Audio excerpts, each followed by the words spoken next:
우리 인간들에게 영향을 끼치는 사회와 환경은 역설적이지만 사람들에게 영향을 받는다는 점입니다. 좋은 사람들이 모이면 좋은 사회가 되고 나쁜 사람들이 모이면 나쁜 환경이 됩니다. 다시 말하면 세상과 환경은 사람에 의해서 형성이 되고 결정이 된다 하는 점입니다. 요즘 현대 교인들 세상에서 하나님의 방식대로 살려고 하지 않습니다. 세상을 변혁시키려고 노력도 하지 않습니다. 또 그런가 하면 그것을 위해서 어떤 어려움이나 고통을 당하려고 하질 않습니다. 분명 하나님은 세상이 교회 같아지기를 원하시는데 오히려 교회가 세상과 같아지고 있습니다. 부끄러운 얘기지만 교회가 오히려 세상보다 더 많은 세상적인 매력이 있는 가장 보편적인 곳이 교회가 되어지는 것, 이것이 오늘의 현실이 아닌가. 그러나 분명한 것은 썩은 고기는 크기를 자랑한다 할지라도 힘이 없습니다. 왜냐하면 죽었기 때문에, 그리고 값도 없습니다.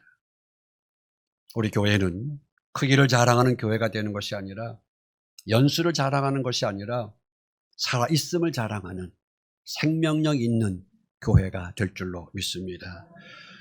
여러분, 세상에서 세상식으로 사는 것 쉽습니다. 그러나 하나님의 방식으로 살겠다고 하는 것 결코 쉬운 일은 아닐 것입니다. 기도한 우리 모두는 그냥 부담 없이 교회만 다니는 출석교인이 되는 것이 아니라 좀 힘들지만, 좀 어렵지만 주님의 제자가 되려고 노력해야 할 것입니다. 주님의 제자가 된다 이 말은 세상 속에서 적당히 안일하게 사는 것을 거부하면서 하나님의 방식과 하나님의 법을 고집하는 삶을 사는 사람이 된다는 것을 의미합니다. 요즘 묵상할 때 되새기는 것이 있습니다. 밥이나 먹다가 죽는 사람이 되지는 말자. 세상과 적당하게 타협하여 편하게 거드럭거리며 사는 것 부러워하지 말자. 쉽게 살 생각을 좀 버리자. 생각 없이 세상 속에서 세상 따라 살지는 말자. 정신분석학자인 프리스 펄스가 건강한 사람에 대한 특징을 세 가지로 이렇게 정리해 놨습니다. 하나는 자신이 누구인지를 아는 사람, 정체성입니다. 남들이 뭐라고 하든 자신의 정체를 아는 사람을 말합니다. 예를 들면 이런 것입니다. 남들이 유식해, 저 사람 참 똑똑해, 아는 것이 많아, 그렇게 이야기한다 할지라도 내가 무식하고 내가 부족한 것을 내가 더 잘 압니다. 두 번째는 자신의 삶에 대한 책임을 지는 사람, 바로 책임성. 그리고 세 번째는 현실에서 도피하지 아니하고 현실에 도전 의지를 가지는 사람, 이런 사람이 건강한 사람이다 정리해 놓았습니다. 책을 좋아하는 사람이라면 다 보았을 것입니다. 판바디아라고 하는 책에 보면은 인간의 지식 형성 과정을 쉽게 설명했습니다. 첫째는 감각입니다. 즉 바로 보지 못하면 지식도 빗나간다는 것입니다. 바로 듣지 못하면 엉뚱한 짓을 한다는 것입니다. 두 번째는 이성은 이성인데 건강한 이성이 있어야 된다. 여러분, 이성이 병들면 구제불능입니다. 이성을 통해서 우리는 이해하고 이성을 통해서 우리는 판단하기 때문입니다. 세 번째가 중요합니다. 그것은 바른 신앙이 있어야 된다. 물론 감각도 필요하고 건강한 이성도 필요합니다. 그러나 이런 것들로 우리가 모두 다 알 수 있는 것은 아닙니다. 다 보고 알 것도 아니요, 다 생각해서 알 것도 아닙니다. 이 이상의 세계가 있습니다. 바로 믿음의 세계. 여러분, 사랑 보고 압니까? 사랑 만져서 압니까? 믿음으로만 알 수 있습니다. 진리도 마찬가지입니다. 진리로 눈으로 봅니까? 진리는 믿음으로만 알 수가 있습니다. 그러면 이제 우리의 남은 삶을 어떻게 살아야 예수 믿는 자의 모습일까? 참 모습일까? 오늘 본문에 보면 예수님은 우리 모두가 누려야 될 삶의 본질, 즉 구원받는 삶이 나오는 이제 두 가지입니다. 하나는 1절과 4절에 구원을 감사하는 생활, 두 번째로 2절, 3절에 구원을 선포하는 삶입니다. 먼저 1절, 4절 보면 감사하는 생활이 나옵니다. 우리가 예수 믿는 자로 믿지 않는 사람들과 분명히 다른 것이 있습니다. 차이가 있습니다. 바로 구원의 감사에 우리가 헌신하는 것입니다. 1절 보세요. 내가 주께 감사하겠나이다. 4절에 그날에 너희가 또 말하기를 여호와께 감사하라. 하나님의 사랑을 받은 피조물들 많이 있습니다. 그러나 유일하게 다시금 주님 앞에 감사하고 차여 사랑할 수 있는 것을 표현하는 것은 인간밖에 없습니다. 여러분, 어느 동물들이, 어느 식물들이 하나님 앞에 감사합니까? 인간밖에 없습니다. 감사는 그래서 우리의 인격을 한 단계 올려줄 뿐만 아니라 인간으로 인간답게 살 수 있도록 만들어주는 것 감사합니다. 우리가 구원받은 그 사실에 여러분 얼마나 감사합니까? 묻습니다. 여러분이 누구입니까? 하나님의 자녀들입니다. 주의 제자들입니다. 예수님 우리를 너무 사랑하셔서 우리를 구원하시려고 이 세상에 오셨습니다. 여러분, 우리가 예수님이 계신다 그 이유 하나만으로도 우리는 범사에 감사할 수 있어야 됩니다. 물론 상황이, 환경이 힘들고 어렵습니다. 그럼 불평하죠, 원망하죠, 탓할 수 있습니다. 그럼에도 불구하고 내가 하나님의 자녀야, 이 사실 한 가지만 분명히 믿는다고 한다면 그럼에도 불구하고 그리 아니하실지라도 우리는 감사할 수가 있는 것입니다. 여러분, 많이 배웠다고? 많이 가졌다고? 그 내 계획대로 모든 것이 다 되었다고? 여러분, 그런 사람들이 감사합니까? 어느 정도는 할 수가 있습니다. 기분 따라, 환경 따라. 진짜 감사는 예수 믿는 사람에게서 나오는 겁니다. 예수님을 내 마음에 모시면 진정한 감사가 나온다 그 말입니다. 누구 때문에? 예수님 때문에. 예수님 때문에 우리는 감사할 수 있어야 됩니다. 이렇게 볼 때 우리는 감사하는 만큼 믿습니다. 누구를? 하나님을. 우리는 감사하는 만큼 다릅니다. 누구하고? 세상 사람들하고. 우리는 감사하는 만큼 강하고 행복하고, 그리고 우리의 믿음은 더욱더 좋아질 것입니다. 뿐만 아니라 여러분, 감사가 많으면 많을수록 우리는 세상 사람들 앞에서 매력적인 존재가 됩니다. 그게 향기지요. 그러기에 우리는 기도하는 자답게 의도적으로 감사할 수 있어야 하는 것입니다. 예수님 때문에 나는 감사할 수 있어 하면서 감사한다면, 남을 원망하던 것을 거꾸로 뒤집어서 감사한다면, 지금까지 만족하지 못했던 것을 감사한다면 누가 은혜를 주십니까? 하나님이 은혜를 주실 것입니다. 왜 우리가 감사해야 합니까? 우리가 어떻게 사는 것이 하나님께 감사하는 것입니까? 산 예배를 드리고 산 제물을 드리는 것입니다. 그래서 성경이 이렇게 말합니다. 예배를 드리는 자 신령과 진정으로 드리자. 그렇게 드릴 때 누가 찾아오십니까? 주님 찾아오십니다. 누가 받으십니까? 주님이 받으실 것입니다. 때문에 우리의 몸과 마음을 들여 우리는 예배의 제사를 드리고 우리의 시간과 물질을 들여 봉사의 제사를 드리는 것입니다. 좋은 예가 오병이어의 사건입니다. 한 어린 소년의 그 정성어린 감사의 헌신이 놀라운 기적을 낳지 않았습니까? 내가 이것 먹어야 내 배 채울 수 있어. 내 허기를 채울 수 있어. 내가 이것을 먹어야 내가 기운 차릴 수 있어. 내가 이것을 먹어야 내가 살 수 있어. 하지만 내가 내려놓을게요. 소년은 물고기 2마리, 보리떡 5덩어리를 내놓는 헌신의 제사, 헌신의 감사가 있었습니다. 여러분, 그것을 받으신 예수님 어떻게 하셨습니까? 성경은 이렇게 기록합니다. 하늘을 우러러 축사했다. 여기 축사했다 이 말은 헬라어로 유카리스테오인데 이 말은 감사하다 그런 뜻과 같습니다. 축사한다, 감사하다 같은 의미입니다. 이것을 가지고 하늘을 우러러 축사하셨고 감사하셨습니다. 그리고 떼어 주었습니다. 배불리 원대로 먹게 하고도 12강조리가 남았다 말씀합니다. 이 기적이 기도하는 여러분의 삶 속에서도 일어나기를 축복합니다. 두 번째, 우리의 남은 삶을 어떻게 살아야 될 것인가? 첫째는 구원에 감사하는 생활이요, 두 번째는 구원을 선포하는 삶입니다. 2절 보세요. 여호와는 나의 구원이십니다. 3절에 구원의 우물들에서 물을 기르리이다. 중요한 말씀이 1절에 나옵니다. 주께서 전에는 내게 노하셨으나 이제는 주의 진노가 돌아섰고, 나를 향한 하나님의 진노하심이 어떻게 그쳤다는 것입니다. 이제는 주의 진노가 돌아섰고 하나님께서 이스라엘 선택하셨습니다. 그리고 그 백성들에게 하나님의 백성답게 살기를 원했습니다. 그런데 그렇게 살지를 못했습니다.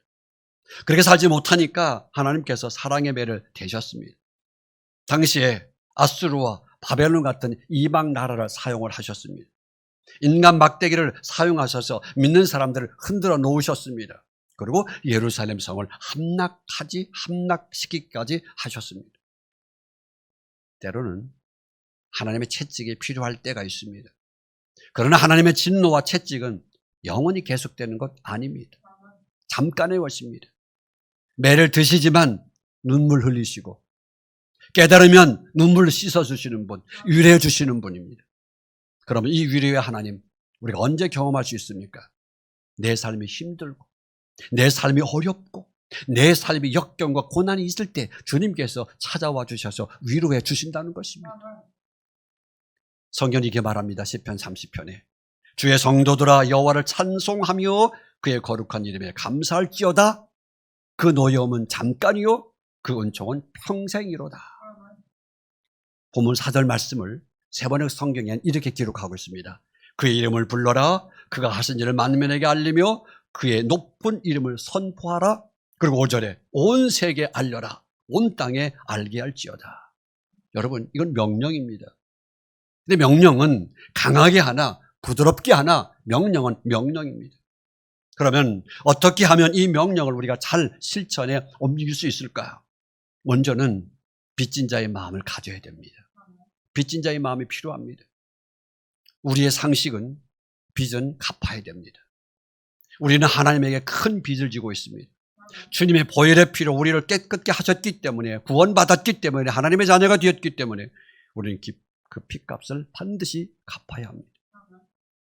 그런데 빚값을 갚는 방법은 여러분 간단합니다. 복음을 전하면 됩니다. 구원을 선포하면 됩니다. 여러분 기억하십시다. 마귀가 오늘날 탕자의 쾌락 문명과 가인의 이기적인 살인 문명이 우리의 환경을, 우리의 가정을, 아니 온 세계를 지배하고 마침내 교회까지 삼켜버리려고 총공격을 하고 있음을 우리는 깨달으며 직시할 수 있어야 됩니다. 기도하는 우리 모두는 복음의 가치가, 전도의 가치가 얼마나 중요한가를 인정해야 됩니다. 그리고 기도하는 삶이라고 한다면 가치 있는 그 일에 기꺼이 투자 또한 할 수 있어야 합니다. 여러분, 기름은 타는 데 의미가 있고 교회는 복음을 나눠주는 데 그 존재 가치가 있는 것입니다. 주기를 싫어하는 교회는 하나의 종교 집단은 될지언정 진정한 의미의 교회는 아닐 것입니다. 교회의 사명은 복음을 나눠주는데, 전도하는데, 선교하는 데 있습니다. 복음의 빛을 갚기 위해서 좀 발버둥 치는, 애쓰는, 어떠한 일이 있어도 내가 그 빛을 갚겠다는 그런 의식이 오늘 우리에게 있어야 할 것입니다. 여러분, 왜 전도해야 합니까? 우리 마음속에는 감격이라고 하는 것이 있습니다. 감동. 하나님을 향해서는 하나님의 명령에 내가 순종했다는 의식이 있게 되고, 그런 의식이 내 마음속에 있을 때 떳떳하고 자신이 있는 것입니다. 그리고 기도할 때도 내가 할 일을 했기에 기도에 힘이 있는 것입니다. 그러니까 영적 성숙이 눈에 띄게 나타나는 것입니다. 불가능하게 보였던 것도 나도 할 수 있다는 자신감이 생기는 것입니다. 또 전도받은 사람이 성장하는 그 모습을 보게 될 때 내 마음속에 끊임없이 감격이나 감동이 용솟음칩니다. 여기서 우리는 신앙생활에 어떤 보람을 느끼는 것입니다. 그 보람이 있기 때문에 우리는 힘들어도 복음을 나누어주는 것입니다. 여러분, 우리가 이웃을 충분히 건질 능력이 있는데도, 지금 내가 손을 내밀면 그 사람 건질 수 있는데도 내가 손을 내밀지 않았다고 한다면 그건 죄입니다. 성경은 더 무섭게 표현합니다. 살인이라고 표현했습니다. 전도, 선교 귀찮습니다. 비용이 듭니다.